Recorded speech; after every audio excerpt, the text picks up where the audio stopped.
hore waxaan salaamayaa Soshensa oo maanta meel fiican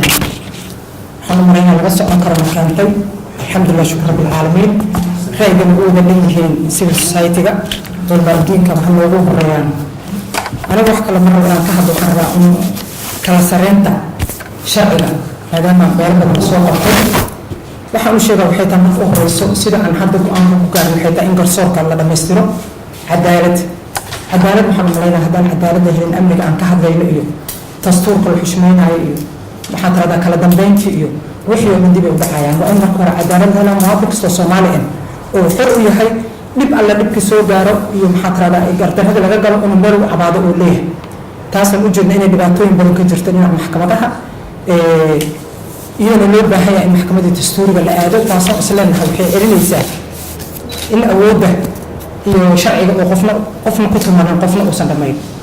marka midaan codsanayno waxay tahay aan ka codsanayno dowladda waxaa waa horta marka waxaan la dhisaayo oo la rabo in la sameeyo in marka hore lasoo bandhigo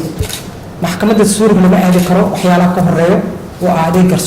garsoorka markii la helo markaas ka bacdi in maxkamadda dastuuriga loo gudbi karo ayadoo markaas ay yihiin garsoorayaal la aaminsan yahay experience leh oo dad waaweyn leh in meeshaas loo helo